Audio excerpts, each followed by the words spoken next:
That third failure in a row, did you think, I need to pack this in? Never. Why not? I don't ever give up. I'd have to be dead or completely incapacitated. Really liking what you do, whatever area that you get into, given that even if you're the best, there's always a chance of failure. So I think it's important that you really like whatever you're doing. If you don't like it, life is too short. If you like what you're doing, you think about it even when you're not working. I mean, it's something that your mind is drawn to, and if you don't like it, you just really can't make it work, I think. So many people tried to talk me out of starting a rocket company. It was crazy. One good friend of mine collected a whole series of videos of rockets blowing up and made me watch those. He just didn't want me to lose all my money. We're doing these things that seem unlikely to succeed, and we've been fortunate, and at least thus far they have succeeded. Now is the time to take risk. You don't have kids. As you get older, your obligations increase. So and once you have a family, you start taking risk not just for yourself, but for your family as well. It gets much harder to do things that might not work out.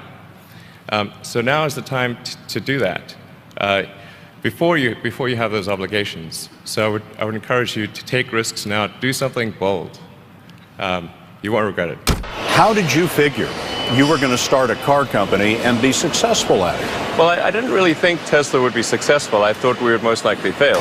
But I thought that we at least could address the false perception that people had that an electric car had to be ugly and slow and boring like a golf cart. But you say you didn't expect the company to be successful, then why try? If something's important enough, you should try, even if the probable outcome is failure. You focus on signal over noise. A lot of companies get confused. They spend money on things that don't actually make the product better. For example, at Tesla, we've never spent any money on advertising. We put all of the money into R&D and manufacturing and design to try to make the car as good as possible. I think that's the way to go. For any given company, just can keep thinking about, are these efforts that people are expending, are they resulting in a better product or service? And if they're not, stop those efforts. When I interview someone to work at the companies, would be to ask them to tell me about the problems that they worked on and how they solved them. And if someone was really the person that solved it, they'll be able to answer multiple levels. They'll be able to go down to the brass tacks. And if they weren't, they'll get stuck. And then you can say, oh, this person was not really the person who solved it, because anyone who struggled hard with a problem never forgets it. If you're creating a company or if you're joining a company, the most important thing is to attract great people. So either join a group that's amazing, that you really respect, or if you're building a company, you've got to gather great people. I mean, all a company is a group of people that have gathered together to create a product or service. And so depending upon how talented and hardworking that group is, and the degree to which they are focused cohesively in a good direction, that will determine the success of the company. So do everything you can to gather great people if you're creating a company. You've got to make sure that whatever you're doing is a great product or service. It has to be really great. And I go back to what I was saying earlier, where if you're a new company, I mean, unless it's like some new industry or new market that, if it's an untapped market, then you have more ability to,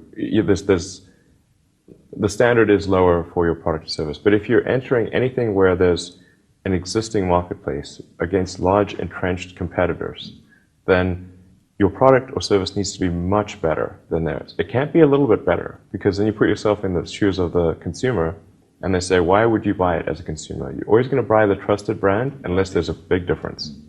So a lot of times, entrepreneur will come up with something which is only slightly better.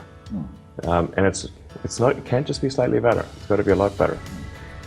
Depending upon how well you want to do, and particularly if you're starting a company, you need to work super hard. So what does super hard mean? Well, when my brother and I were starting our first company, instead of getting an apartment, we just rented a small office and we slept on the couch. And we showered at the YMCA, and we're so hard up, we had one computer, so the website was up during the day, and I was coding at night. 7 days a week, all the time. And I sort of briefly had a girlfriend in that period, and in order to be with me, she had to sleep in the office. So work hard, like, I mean, every waking hour. That's the thing I would say, particularly if you're starting a company. And I mean, if you do simple math, say like, okay, if somebody else is working 50 hours and you're working 100, you'll get twice as much done in the course of a year as the other company.